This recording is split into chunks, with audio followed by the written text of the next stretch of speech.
वसुदेवसुतं देवं कंसचाणूरमर्दनं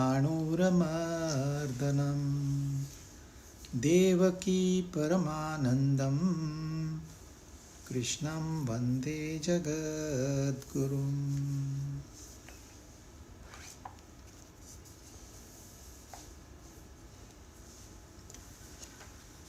भगवद गीता अध्याय 9 29 श्लोक हमने पूरे किए थे। 29वें श्लोक में उन्होंने कहा था मैं सब में सम हूं।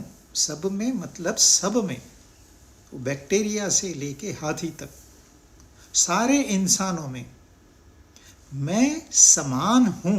ऐसे नहीं है ये ज्यादा इंटेलिजेंट है तो मैं ज्यादा हूं, नहीं, मैं समान हूं। उपकरण अलग अलग है, मैं समान हूं। एक बल्ब छोटा है, एक बल्ब बड़ा है, लेकिन बिजली वही है। न कोई यहां मुझे प्रिय है, न ही कोई द्वेष करने लायक है। परमात्मा की दृष्टि से यहां कोई भी ऐसा नहीं है जिससे द्वेष किया जा सके, या ये मुझे बहुत अच्छा लगता है, ये बायस्डनेस भगवान में नहीं है। वो सम है। जैसे वो मुझे भजते हैं उनमें मैं वैसा ही रहता हूं। आपको ये चॉइस है, आप परमात्मा का भजन करिए। भजन का मतलब सिर्फ भजन गाना नहीं, भजन का मतलब प्रार्थना करना, उसको सरेंडर करना, समर्पण करना, अपना जो अहंकार है उसको परमानेंटली वहां उनके चरणों में, काल्पनिक चरण है वहां छोड़ देना, उसको कहते हैं भजते। तो आप भजिए नहीं, ये चॉइस हमको दिया हुआ है।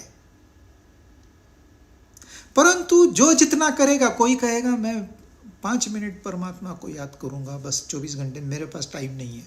5 मिनट, नो प्रॉब्लम। वो 5 मिनट आप में प्रकट होंगे, आपको वो खुशी मिलेगी, आनंद मिलेगा, शांति मिलेगी 5 मिनट के लिए।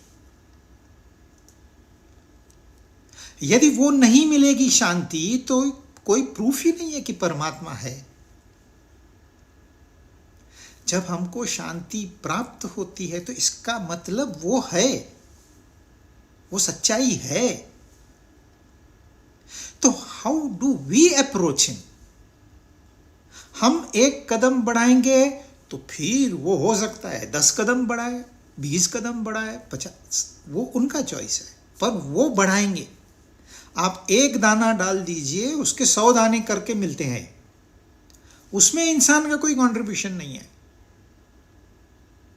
एक पेड़ लगा दीजिए, वर्षों तक फल मिलते रहेंगे, उसमें इंसान का कोई कंट्रीब्यूशन नहीं है। वैसे ही आप एक कदम चलिए, वो 10 कदम नजदीक आ जाएंगे। आप कहिए अभी 5 मिनट तो मुझे अच्छा लगता है तो इसको मैं बढ़ाऊंगा, अभी 1 घंटा करूंगा, अभी मैं अध्ययन भी करूंगा, अभी मैं कर्म भी उस हिसाब से करूंगा, अभी मैं भक्ति भी करूंगा। उतना मजा इस जिंदगी में बढ़ता जाएगा। वही लाइफ, वही संसार, वही रिलेशंस, आनंद बढ़ता जाएगा। और यही प्रूफ है कि परमात्मा है, क्योंकि हमने अप्रोच किया। क्यों अप्रोच किया? क्योंकि हमें वो शांति और आनंद चाहिए। अगर हमें शांति और आनंद नहीं चाहिए तो परमात्मा का कोई रोल नहीं है। खामखा अपना समय मत बर्बाद करिए, दुखी रहने वाले को दुखी रहने दीजिए।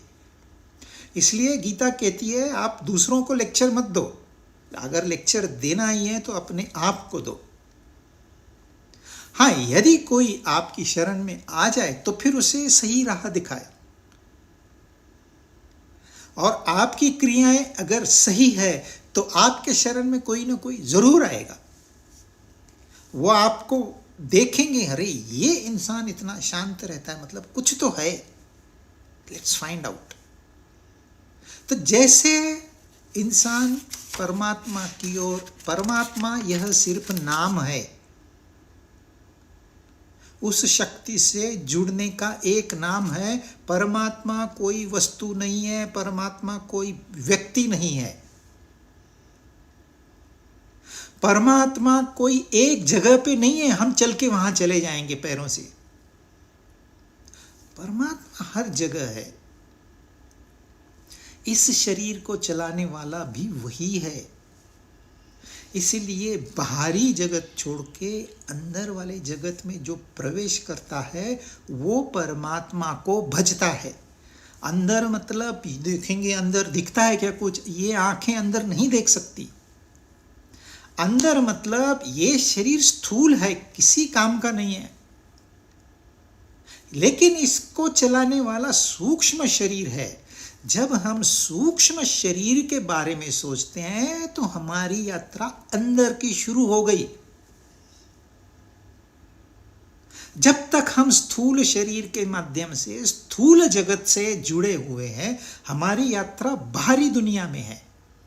वहां से अंदरूनी दुनिया में लाना है तो हमारा सूक्ष्म, ये मन क्या है, ये बुद्धि क्या है, ये क्यों मन दुखी रहता है? मन दुखी रहता है, हम थोड़ी दुखी रहते हैं। शरीर का दुख तो कुछ नहीं है, वो तो मरहम पट्टी कर दो, कोई दवाएं खा लो, वो ठीक हो जाएगा। कोई अंग काट दो, झंझट से छुटकारा। परंतु मन का दुख कैसे जाएगा? इसका अभ्यास करना, यानी कि परमात्मा का भजन करना। अब 30वां श्लोक। अपि चेत् सुदुराचारः भजते मामनन्यभाक् साधुरेव स मन्तव्यः सम्यक् व्यवसितो हि सः। अगर कोई दुराचारी है, सुदुराचारी मतलब दुराचारी में जिसने पीएचडी की है, अगर वो भी अनन्य भक्त होकर मेरा भजन करता है तो उसको साधु ही मानना चाहिए। कारण कि उसने निश्चय बहुत अच्छी तरह से किया है। दुराचारी मतलब दुर्योधन, दुशासन, दुशाला, दुराचारी। दु का मतलब होता है जो खराब है,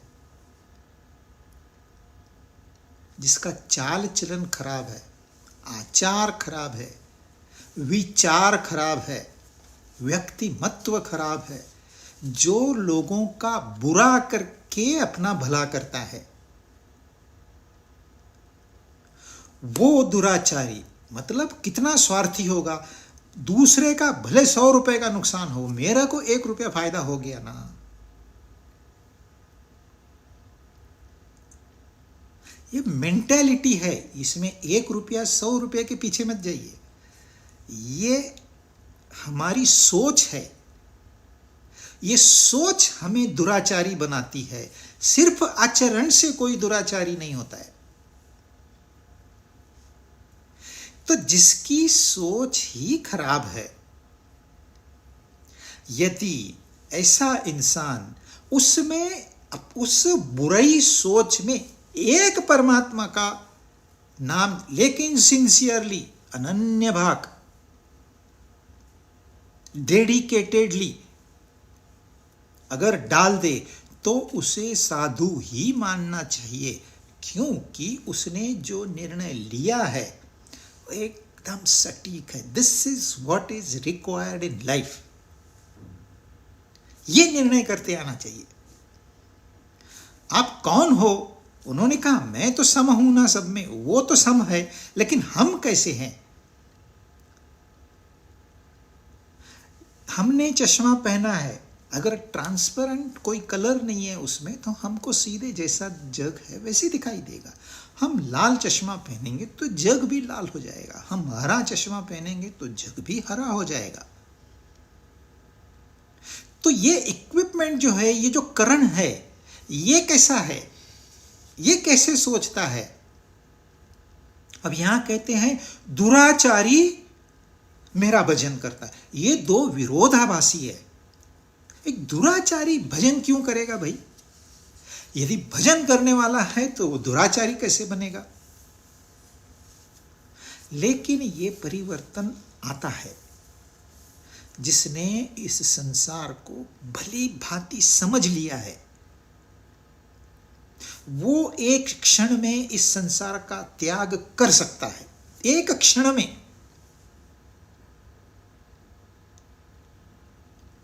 कई उदाहरण है, कई उदाहरण। रत्नाकर क्या डेकॉइट था, पूरे जंगल में उसका टेरर था। बस नारद जी क्या मिल गए, 2 सवाल क्या पूछे, फिनिश। राम राम राम राम राम राम। कंप्लीट परिवर्तन। कहां वो रत्नाकर, कहां वाल्मीकि ऋषि। पैराडाइम शिफ्ट भी इससे कम ही होता है, इतना बदलाव। उंगली माल तो लोगों की उंगलियां काट के हार पहनता था, बुद्ध के नजदीक आ गया, बुद्ध हो गया, साधु हो गया। कई उदाहरण, क्योंकि इन्होंने इस संसार को बहुत नजदीक से देखा हुआ है। धन देख लिया, संपत्ति देख ली, परिवार देख लिया, नाम देख लिया, रूप रंग देख लिए, सब इन्होंने संसार, और उन्हें पता चला इस संसार में कोई दम नहीं है, इसको त्यागना ही बेहतर है। लेकिन कैसे त्यागेंगे वो उन्हें पता नहीं था। फिर कोई न कोई ऐसा मोड़ आया, या तो उन्हें कोई मंत्र मिल गया, या तो उन्हें कोई गाइड मिल गया, या तो उन्हें कोई ऐसी पुस्तक मिल गई जिसको पढ़ के उन्होंने सोचना शुरू कर दिया। क्या हुआ ये डिपेंड्स इंडिविजुअल टू इंडिविजुअल, कैसे होता है ये। परंतु जिसने ठोकरें खाई है संसार में, वो समझ जाता है रोज ठोकरें क्यों खाएं हम। Let us change. यहां परमात्मा है, यहां मनुष्य है। ये मनुष्य ऐसा है, पीठ करके है परमात्मा को, संसार में जाता है और दूर जाता है और दूर जाता है और दूर जाता है। जितना वो दूर जाएगा उतना वो परेशानियों से वाकिफ होगा। पहले थोड़ा नजदीक था, कम परेशानियां थी, दूर गया परेशानियां बढ़ गई, और दूर गया और परेशानियां बढ़ गई। अब तो शारीरिक दुख है, मानसिक दुख है, बौद्धिक दुख है, दुख ही दुख है, परेशान हो गया। परेशान होने के बाद वो मुड़ गया तो सीधे परमात्मा के सम्मुख हो गया। जब वो मुड़ गया तो वो मुड़ गया, अभी वो या तो आगे बढ़ेगा या तो वहीं रुकेगा। अब वो परमात्मा से दूर नहीं जाएगा, आगे ही बढ़ने के चांसेस है। भले धीरे धीरे दौड़ेगा नहीं, धीरे धीरे आएगा, एक एक कदम आएगा। क्योंकि जो दुराचार के संस्कार है वो इतने आसानी से नहीं जाएंगे। पर जैसे ही उसने मोड़ लिया अपने आप को, उसको तुरंत एक शांति का अनुभव मिला और कहता है यही तो मुझे चाहिए था। जिसने जंगल में रातें बिताई हो इस राह में कि कोई ना कोई यहां से गुजरेगा, मैं उसको लूट लूंगा, कई रातें सोया नहीं वो। अब उसको ऐसी शांति का अनुभव हुआ जिसका उसको अंदाजा ही नहीं। कहता नहीं, अब मुझे यही चाहिए और कुछ नहीं चाहिए। यह परिवर्तन जिसमें आ गया, अब है तो वो परमात्मा से दूर ही, पर कहते हैं उसको साधु ही मानना चाहिए, साधु ही मानना चाहिए। ऑर्डर कर रहे हैं भगवान हमको। अरे वो दुराचारी है, डाकू है, लेकिन उसने चेंज हो गया है, अब आप उसको साधु मानिए। वो ऐसे नहीं कहते हैं साधु जानना चाहिए या साधु जानिए या साधु है, ऐसे नहीं कह रहे।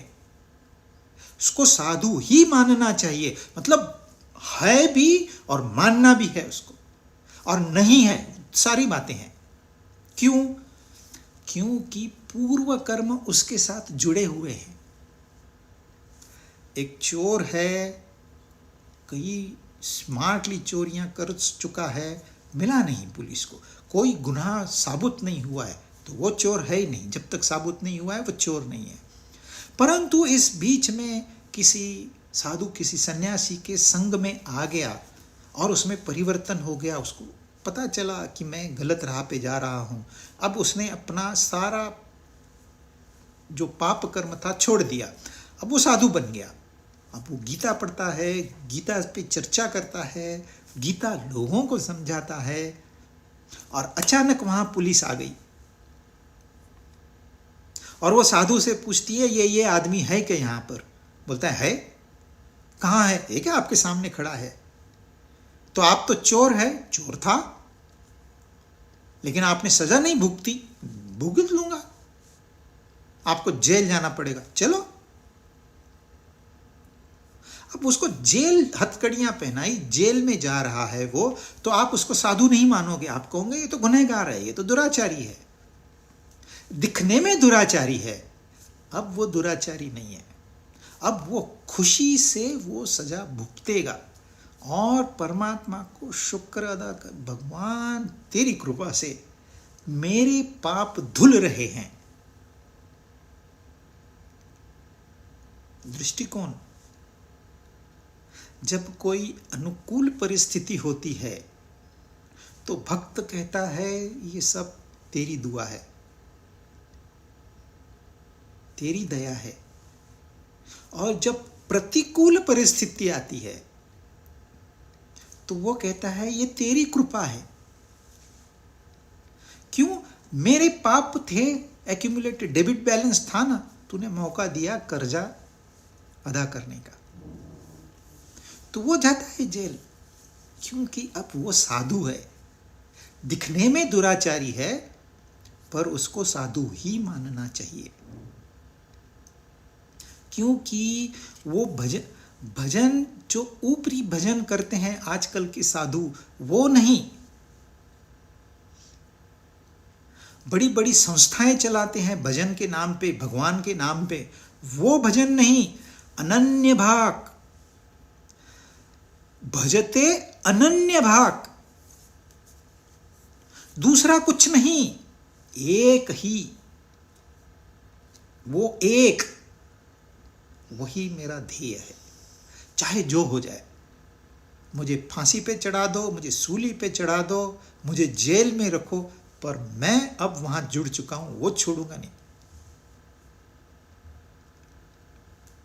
हम लोगों का छोटी छोटी बात में मैंने ऐसे किया, मैं यहाँ गया, वो मेरे साथ मिला था, मैंने उसको ऐसे सलाह दी, फिर हम लोगों ने चाय पी, बिल मैंने भरा। थोड़ी थोड़ी बात पे मैं बकरी के जैसे हम कहते रहते हैं। इसको कहते हैं अहंता। ये अहंता हमको लेकर नीचे जाती है, डुबाती है। लेकिन इस अहंता का परिवर्तन हो सकता है। जो ज्ञानी होते हैं उनको पता है कि यह संसार केवल मिथ्या है, इसमें मैं नाम की वस्तु है ही नहीं, तो इस मैं के साथ क्यों जुड़े रहना है? इसको त्याग कर दो। अहंता का त्याग हो गया। जो कर्म योगी होता है वो अपने कर्म में तल्लीन हो जाता है। पहले वो मैं करता हूं कहता था, अब वो मैं का इस्तेमाल नहीं करता। वो कहता है सेवा है, हो रही है, उसने मुझे निमित्त मात्र चुना है, होने दो, क्यों रोकें, उसका काम है, वो करवा रहा है। यही अहंता जो थी अब वो शुद्ध हो चुकी है। और भक्त जो है वो कहता है तू है और तेरा है। जब तू है, तेरा है, तो मैं अपने आप परिवर्तन हो गया तू में। मैं गायब नहीं हुआ, वो परिवर्तन हो गया। इस मैं का तू में जो परिवर्तन है उसको कहते हैं अनन्य भाग। जो मैं था उसकी जगह तू आ गया। अभी हम जिस टॉपिक में हैं 7वें अध्याय से, वहां भक्ति की प्रधानता है। जो गीता है वो मुख्यत्वे कर्मयोगी के लिए है, क्योंकि अर्जुन क्षत्रिय था, उसमें रजस था, कर्म उसका मुख्य कार्य था।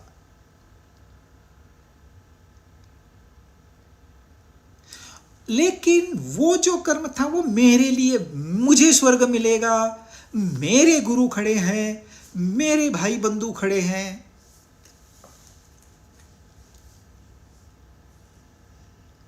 इस मैं को मारना था। इसलिए भगवान ने ये सारी योजना तैयार की और उससे ऐसा कर्म करवाया जिसमें मैं रहा नहीं। फिर वो कहता है नष्टो मोह स्मृति लब्ध्वा तो प्रसादात् मयाच्युत। मेरा मोह, जो ये मैं कर रहा था, वो मोह नष्ट हो गया। तो यहां वो कहते हैं कि अनन्य भाग होकर खाली भजन नहीं करना है। बड़ा मंदिर, इतना बड़ा मंदिर बनाते हैं, घर में बेडरूम छोटा होगा, मंदिर बड़ा होगा, ये दिखाने के लिए कि हम बड़े भक्त हैं। आप भक्त हो ही नहीं। भक्त कभी दिखावा नहीं करेगा। बड़े बड़े डेकोरेशन करते हैं, लाइटिंग करते हैं, भक्त कभी डेकोरेशन नहीं करेगा। किसका डेकोरेशन? अहंकार का डेकोरेशन है ये, हम कर रहे हैं। लोग हमारे पास आते हैं, दान देके जाते हैं, हम तो भगवान के नाम पे यहां भंडारा चलाते हैं। नाम बड़े भगवान का हो, लेकिन यहां जो प्रेजेंटेशन है वो अहंकार का है। जहां अहंकार का प्रेजेंटेशन है उसको अनन्य भाग नहीं कहते। अनन्य भाग में बाकी सारी भारी चीजें है ही नहीं, एक निर्णय, फिनिश। इसलिए वो कहते हैं उसने जो निर्णय लिया है, जो निश्चय किया है, वो बहुत अच्छी तरह से किया है।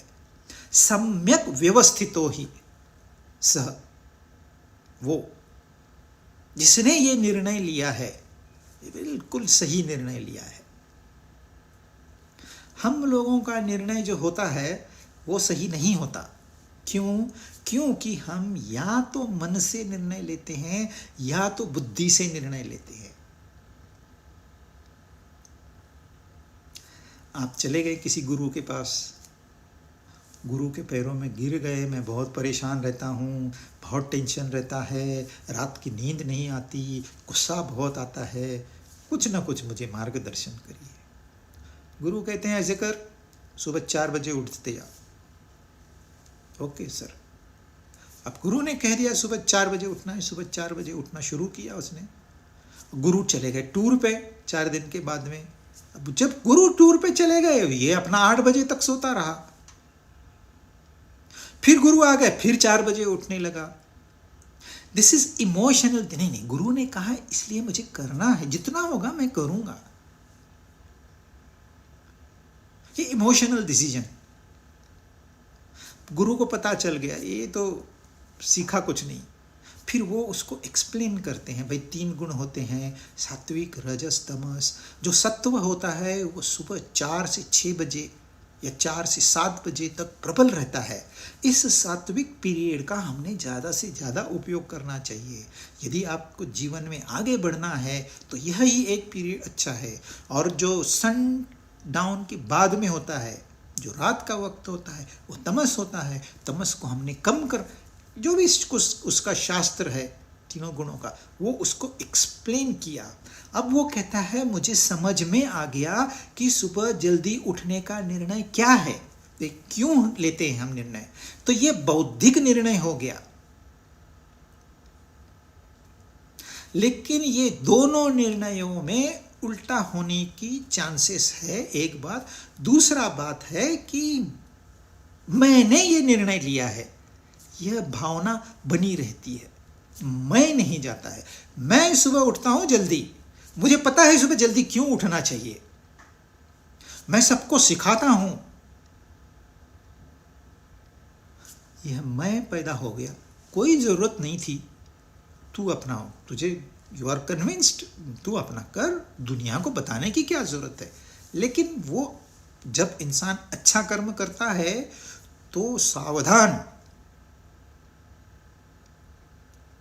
जब कोई आपकी तारीफ करता है तो सावधान, क्योंकि इन चीजों में अहंकार बढ़ रहा है।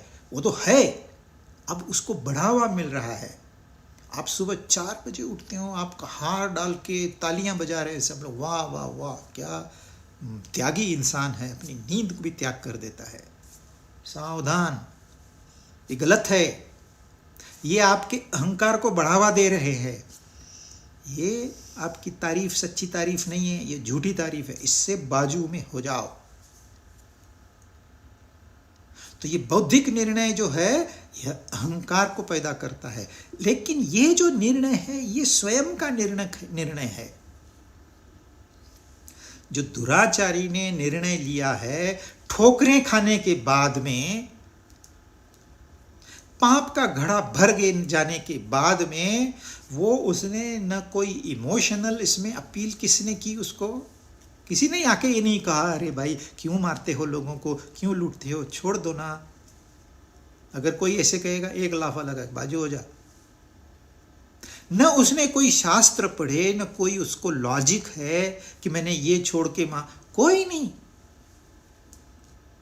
तो ये न मन का निर्णय है न बुद्धि का निर्णय है, वो स्वयं का निर्णय है। और जब स्वयं का निर्णय होता है तो इसमें न अहंकार पैदा होता है, न ही इस निर्णय में कभी आगे चलकर कोई बदलाव होगा। एक बार ठान ली, कभी वो ये नहीं कहता मैंने ये निर्णय लिया है, कभी नहीं बताएगा, वो अपना प्राइवेट है। जब किसी लड़की ने मन ही मन में किसी को वर लिया, किसी लड़के को अपना बना लिया, मन ही मन में बनाया है, ये निर्णय न उसने मन से लिया है, लड़के ने आके बहुत उसको चापलूसी की, ये वैसे नहीं है। नहीं उसने कोई बुद्धि का निकष लगाया है, न कोई लॉजिक, लड़के के पास कितना पैसा है, लड़के के पास क्या फैमिली बैकग्राउंड है, कौन सी जाति, कुछ नहीं, कोई एनालिसिस नहीं है। उसने निर्णय ले लिया, उसकी हो गई।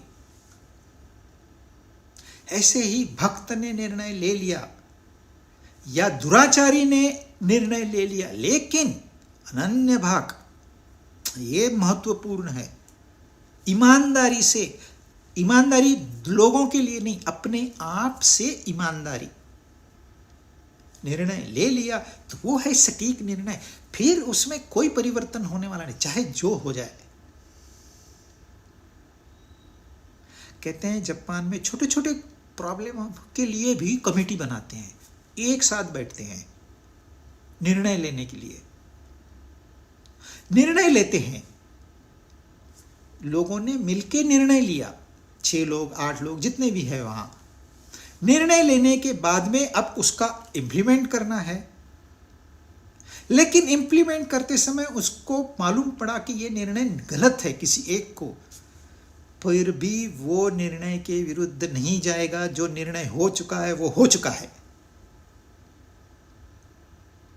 They will go ahead with the, even if it is wrong. निर्णय बदलना है, फिर उनको वापस आना पड़ेगा, वापस से डेटा कलेक्शन करना पड़ेगा, डेटा का एनालिसिस करना पड़ेगा, उसके ऊपर ब्रेनस्टॉर्मिंग करना पड़ेगा और निर्णय लेना, बदलना पड़ेगा। ये सारी प्रक्रिया उनको सिखाया गया है। ये दुराचारी ने कोई पुस्तक नहीं पढ़ी, किसी साधु के संग में नहीं आया, एक कोई उसको हिंट मिल गई, बस उसने निर्णय ले लिया, फिनिश। अब इसमें परिवर्तन नहीं होगा। निर्णय ऐसा होता है, हम लोग निर्णय लेते हैं, हमको पता नहीं हमने निर्णय लिया वो सही है कि नहीं है, न किसी को कंसल्ट करते हैं, न कोई अभ्यास है, सारा टाइम वो व्हाट्सएप पे पढ़ते हैं और उसके बेसिस पे निर्णय लेते हैं। जिसको कुछ नहीं आता उसका कंसल्टेशन ये लोग लेके अपना लाइफ का निर्णय लेते हैं। तो आपका निर्णय तो गलत होने ही वाला है, आपको पछतावा होने ही वाला है। और फिर ऐसा व्यक्ति भी दुराचारी के कतार में ही जाके बैठता है।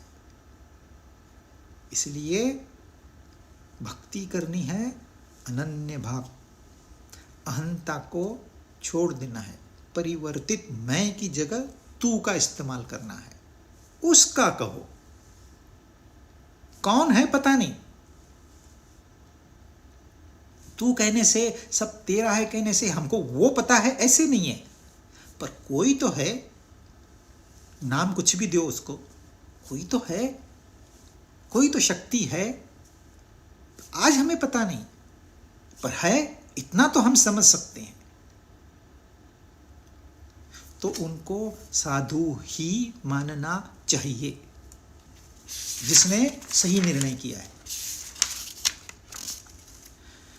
31 क्षिप्रम भवति धर्मात्मा शश्वच्छान्ति निगच्छति कौन्तेय प्रतिजानीहि न मे भक्त प्रणश्यति। वो जो दुराचारी है उसी की बात आगे चल रही है। क्षिप्रम, तुरंत, उसी क्षण वो धर्मात्मा हो जाता है। था पापात्मा, एक क्षण पहले पापात्मा था, अब वो धर्मात्मा हो गया। धर्मात्मा हो जाने से क्या हुआ, उसको निरंतर शांति का अनुभव हुआ। ऐसी शांति उसने कभी सपने में भी नहीं सोचा था, वो अनुभव हुआ। हे कुंती पुत्र, हे अर्जुन, एक बात तू अच्छी तरह से समझ ले, मेरे भक्त का पतन होता नहीं। भगवान कह रहे हैं मेरे भक्त का कभी भी पतन नहीं होता। पतन क्या होता है? पतन हमने दूसरे अध्याय में सीखा था। पहले एक विचार आता है मन में, फिर ये विचार बढ़ते बढ़ते आसक्ति में परिवर्तित होता है, फिर ये आसक्ति बढ़ते बढ़ते कामना में परिवर्तित होती है। जब ये कामना पूर्ण नहीं होती तो गुस्सा आता है। गुस्से से इंसान की सोच कमजोर हो जाती है, वो मोह में पड़ जाता है और मैं मेरा को छोड़ता ही नहीं है। फिर उसकी जो स्मृति है, जो उसको जो पहले था, वो ये विचार आने के पहले वो भूल गया, मैं कौन हूं यही भूल गया। और फिर उसकी बुद्धि काम नहीं करती। जिसकी बुद्धि काम नहीं करती उसका हर निर्णय गलत होता है। हर निर्णय के बाद उसको पछतावा, दुख, इसके सिवा कुछ नहीं मिलता।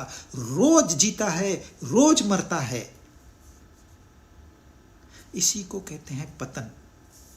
ध्यायतो विषयं पुंसः संगस्तेषुपजायते संगात् संजायते कामा कामात् क्रोधो विजायते क्रोधात् भवति सम्मोह सम्मोहात् स्मृति विभ्रमः स्मृति भंशात् बुद्धिनाश बुद्धिनाशात् प्रणश्यति। ये दो श्लोक याद होने चाहिए, महत्वपूर्ण श्लोक है। कैसे इंसान नीचे गिरता है अपने जीवन में, इसका एनालिसिस है 2 श्लोक में। कितना, 1 मिनट भी नहीं लगा। तो वो जो पतन है, मेरा जो भक्त है उसका पतन नहीं होगा। क्यों? हमने सवाल पूछना चाहिए भगवान से, क्यों, क्या है ऐसे तुम्हारे भक्ति में? क्योंकि जब ध्यान हमारा परमात्मा पे आ गया तो वो जो विचार था वो आसक्ति में परिवर्तन कहाँ हो गया? वो भगवान से आसक्ति हो गई, भगवान की कामना हो गई। जब भगवान की कामना हो गई तो आपको शांति का अनुभव होगा, फिर गुस्सा नहीं आएगा, चाहे भगवान प्राप्त हो न हो, क्योंकि आप ये जानते मैं तो सही मार्ग पे हूं। जो सही मार्ग पे है उसको थोड़ी गुस्सा आएगा। ये भगवान नहीं क्यों नहीं मिल रहे, बुलाओ उनको, पकड़ के लेके आओ, ये तो हो ही नहीं सकता। दुर्योधन ने भगवान को पकड़ने की योजना बनाई थी, नहीं पकड़ पाया।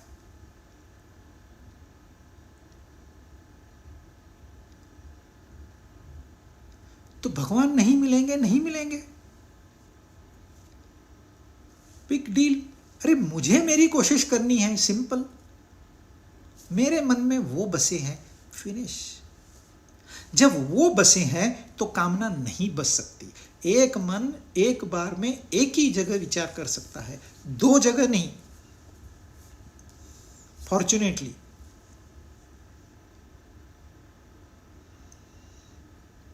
या तो आप संसार के बारे में सोचिए, या तो आप परमात्मा के बारे में सोचिए। दोनों नहीं सोच पाएंगे।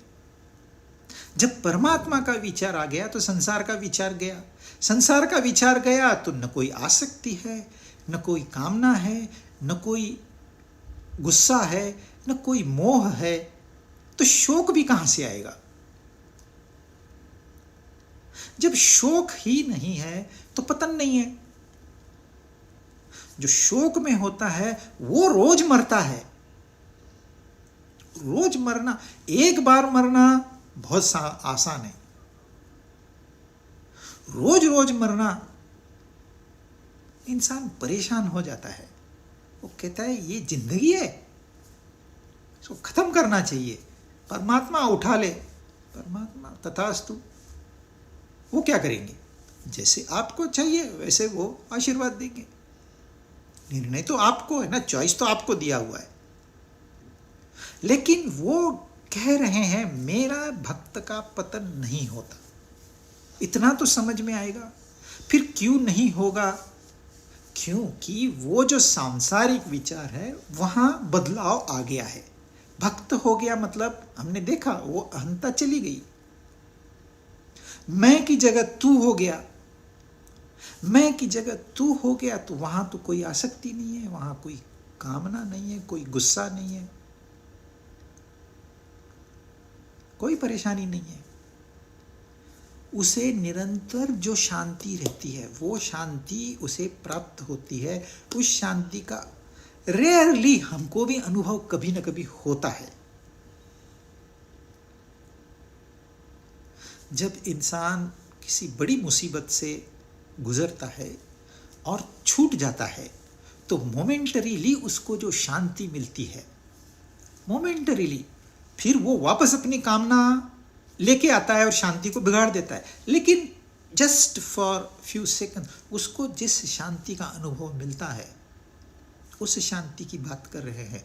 हमको वो शांति समझ में नहीं आएगी जब तक उसका अनुभव नहीं है, परंतु रिलेटिवली थोड़ा तो हमें क्लू मिल सकता है।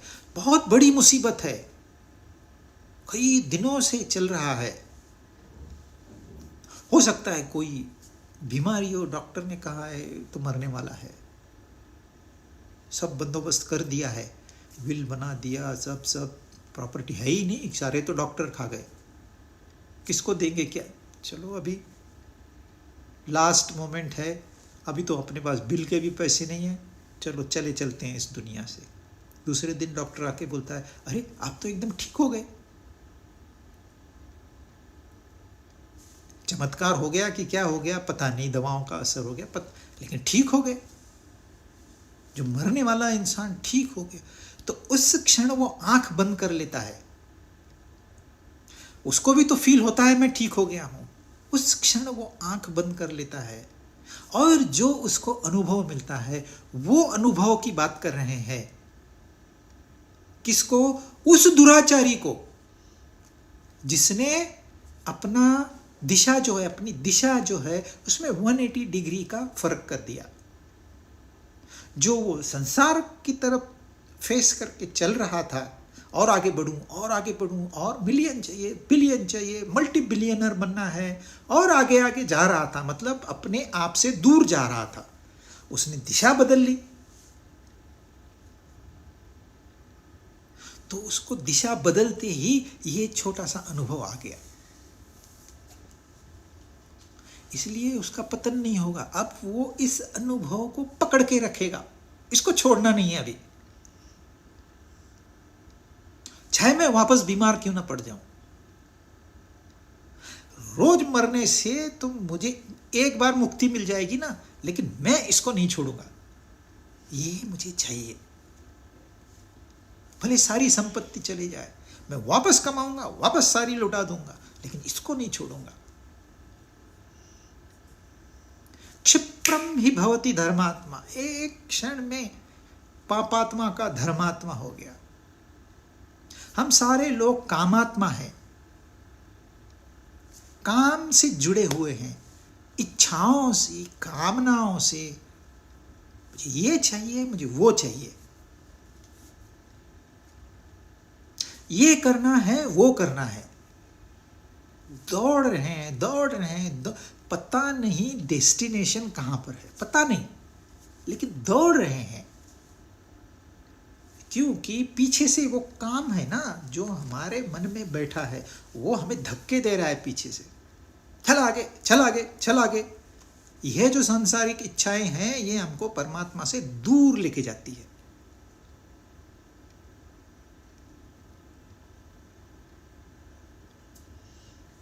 लेकिन ये धर्मात्मा न पापात्मा रहा, न कामात्मा रहा।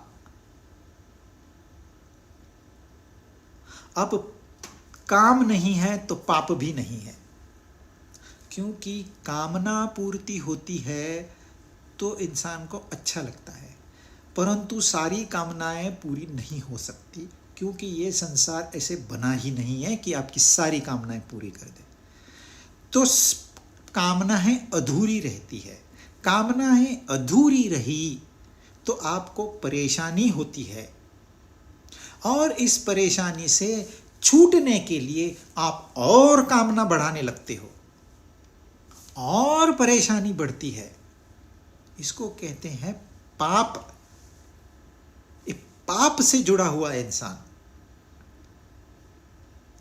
अरे आचरण तो दुनिया भर का छोड़ दो, दूसरे का नुकसान होगा, लेकिन अपना कितना बड़ा नुकसान हो रहा है ये तो सोचो। कामनाएं बढ़ाना बहुत आसान है, लेकिन आपको ये पता होना चाहिए ये पूरी होने वाली नहीं, इम्पॉसिबल। जो टास्क मुमकिन ही नहीं है, उसके पीछे क्यों दौड़ रहे हो? पर वो है जो दुराचारी होते हुए भी क्षण में धर्मात्मा हो गया। अब उसको कामना पूर्ति है, पाप है, एजिटेशन है, ये सबसे उसको मुक्ति मिल गई।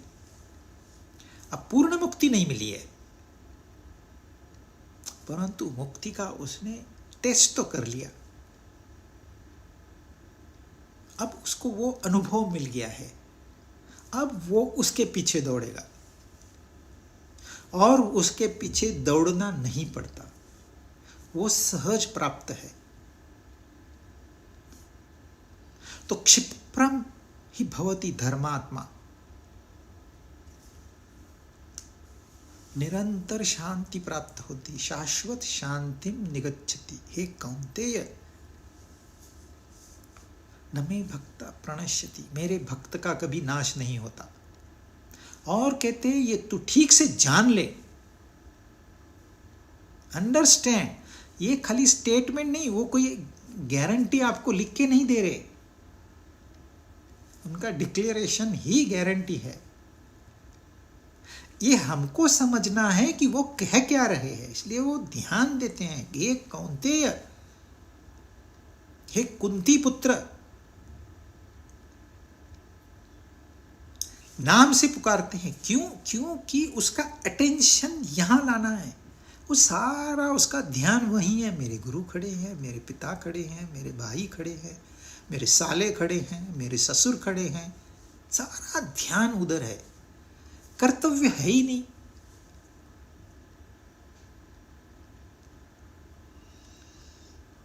न मे भक्त प्रणश्यति। देखो भगवान कह रहे हैं तो हमने उसका कैसे यूज करना चाहिए, वो कह रहे हैं, हमें तो कोई अंदाजा नहीं है। कैसे हम उसको इंटरप्रेट करें, कैसे उसको हम अपने जीवन में उतारें। This is individualistic. हर एक को अपना अपना निर्णय लेना है। उसने निर्णय ले लिया, न बुद्धि का सहारा लिया न मन का सहारा लिया, अपना निर्णय ले लिया। हमको भी अपना निर्णय लेना है। वो हमको डेटा फीड कर रहे हैं, भाई वो धर्मात्मा हो जाएगा, उसको शांति प्राप्त हो जाएगी, उसका पतन नहीं होगा। और आपको क्या चाहिए? हम इसको स्वीकार करेंगे तो। हम स्वीकार ही नहीं करते, पढ़ के आगे निकल जाते हैं। हाँ, बहुत अच्छा कहा उन्होंने, वेरी गुड वेरी गुड। या इमोशनल अपील करेंगे, या कहेंगे तुमको समझता नहीं, क्या आसान है, उसका प्रणश्यति नहीं होता है, इसमें क्या कठिन है। उल्टा आर्ग्यूमेंट। बहुत सारे ज्ञानी आर्ग्यूमेंट में कब फंस जाते हैं उनको ही नहीं पता चलता। ज्ञान दिखाने के लिए नहीं होता है, ज्ञान जीने के लिए होता है। तो यहां जिसकी बात कर रहे हैं, जो ज्ञान जी रहा है दिलो जान से, प्यार से, लविंगली, उसके सिवा कुछ नहीं।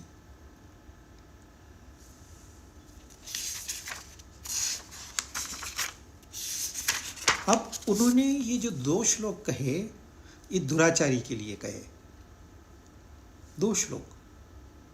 अब इस 32वें श्लोक में एकदम 4 लोग वो इंक्लूड कर रहे हैं, स्त्रियां, वैश्य, शूद्र और जो पाप योनि में पैदा हुए। स्त्रियां, उसके बाद वैश्य, उसके बाद शूद्र, उसके बाद जो पाप योनि में पैदा हुए।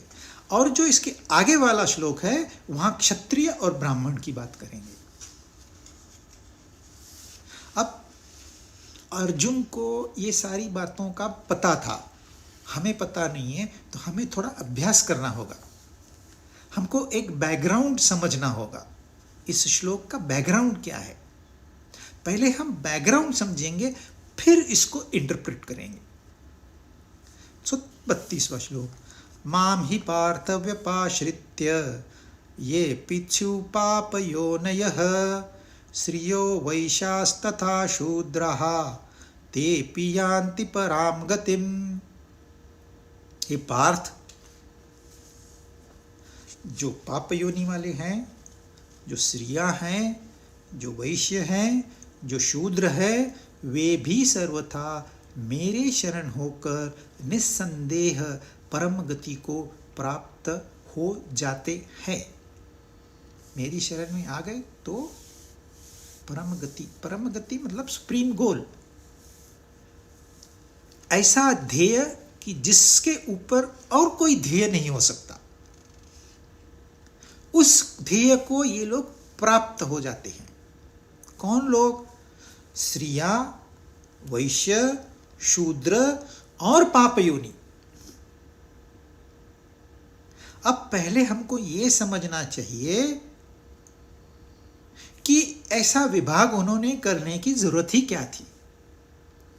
अब दुराचारी कहा, अब दुराचारी में ये नहीं कहा पुरुष है कि स्त्री है, क्योंकि अध्यात्म में पुरुष और स्त्री अलग है ही नहीं, जेंडर होता ही नहीं है। जो रास लीला है उसमें एक ही पुरुष है, बाकी सब स्त्रियां हैं। जो ऋषि लास लीला में स्त्री बन के गए थे, ऋषि होते हुए भी वो स्त्री ही थी, स्त्री थे, पुरुष नहीं थे। पुरुष एक ही होता है, लेकिन यहां उन्होंने स्त्री को लाके खड़ा कर दिया। दुराचारी तो स्त्री भी हो सकती है, पुरुष भी हो सकते हैं।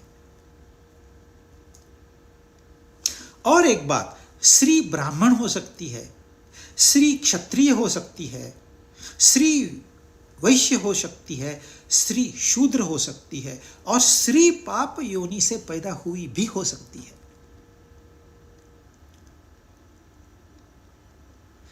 पहले उन्होंने जो कहा है दुराचारी, उसका जो करंट जीवन है वो उसमें, क्योंकि उसका आचरण तो प्रेजेंट में है, अभी वो दुराचारी तो अभी है, लेकिन ये जो पाप योनि है अभी नहीं है, ये पहले थे। अब पाप योनि में कौन हो सकता है? एक टेररिस्ट मेरे हिसाब से हो सकता है, जो पैदा ही सिर्फ मरने और मारने के लिए हुआ हो, उसको आप क्या कहोगे? उससे फिर नीचे वाली योनि जो है वो तो प्राणियों की योनि है। अब प्राणियों में आप हिरन को देखिए, कितना सुंदर रहता है, वो जंगल की कितनी सुंदरता बढ़ाता है, वो सुपर है।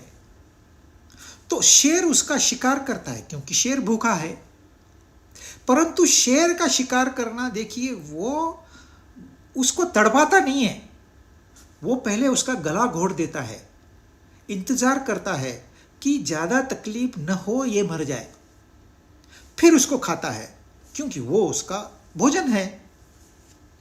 परंतु जो हाइना होता है वो तो चलते फिरते प्राणी को काटते हैं, कुत्ते और हाइनास, ये लोग चलते फिरते, मतलब उस प्राणी को पता चल रहा है मेरा मांस काटा जा रहा है, तो ये सबसे नीचे योनि हो गई।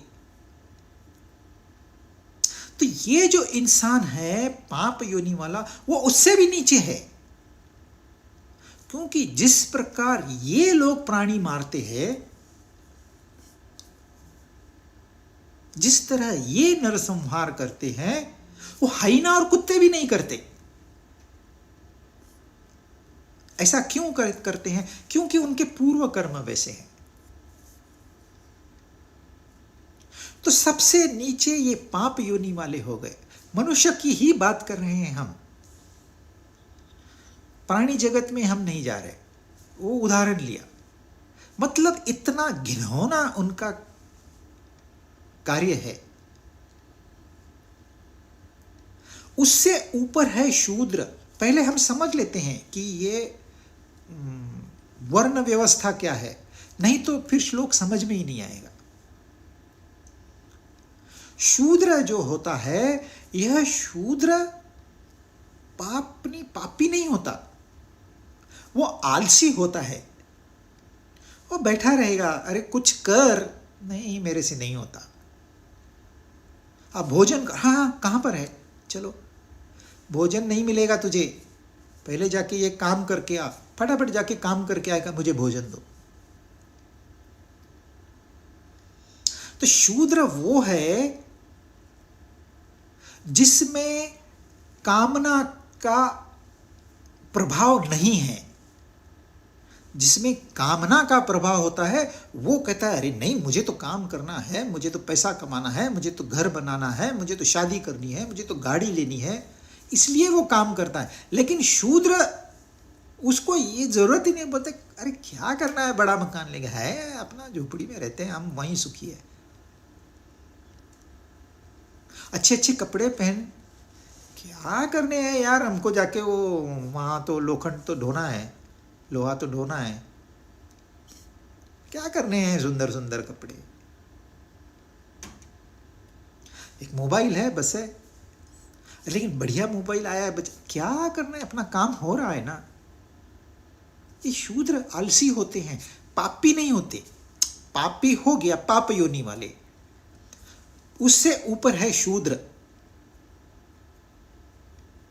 अब इस शूद्र में आप कामना भर दो। जब इंडस्ट्री में प्रोडक्टिविटी लो होती है ना, वो क्या करते हैं, बहुत सुंदर डिस्प्ले कर देते हैं नई नई चीज़ों का। नया टेलीविज़न आ गया, डिस्प्ले कर देते हैं फैक्ट्री में। नया फ़ोन आ गया, डिस्प्ले कर दो। नई छोटी कार आ गई, एकदम छोटी कॉम्पैक्ट 80,000 में, उसको डिस्प्ले कर दो। खुद सिर्फ कुछ नहीं करते, डिस्प्ले करते हैं, और उत्पादकता बढ़ जाती है। क्यों बढ़ी उत्पादकता? कि जो इंसान को कामना नहीं थी, अब उसके मन में इन्होंने कामना भर दी। अरे ये गाड़ी ये छोटी सुंदर है, 80,000 की तो है, थोड़ा ओवर टाइम करते हैं, ले लेंगे। काम पे लग गया, जो आलसी था वो काम पे लग गया। अब रुकेगा थोड़ी, छोटी गाड़ी लेके रुकेगा थोड़ी, अब बोलेगा मुझे बड़ी चाहिए। और गाड़ी के लिए गैरेज चाहिए, तो गैरेज वाला मकान ढूंढो, फिर और महंगा मकान ढूंढो, और बड़ा मकान।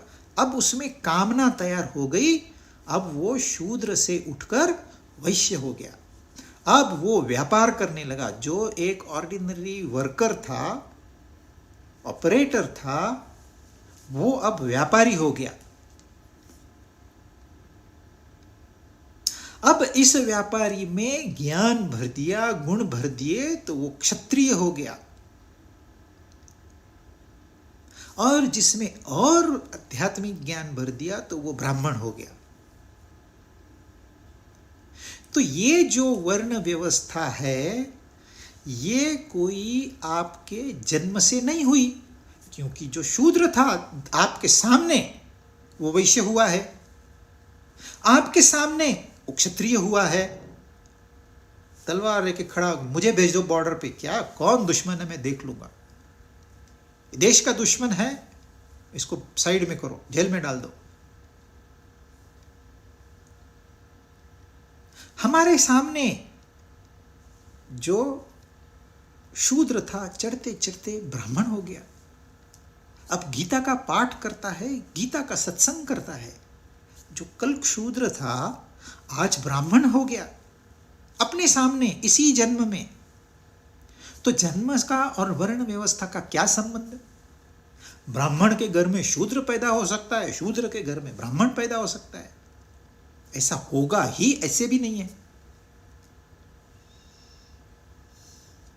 तो ये जो वर्ण व्यवस्था है ये गुणों पर आधारित है।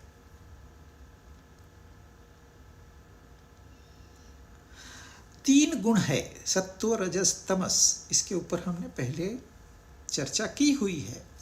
लेकिन एक ही फैमिली में विभीषण है, सत्व है, एक भाई, दूसरा भाई रावण है, रजस है, तीसरा भाई कुंभकर्ण है, तमस है।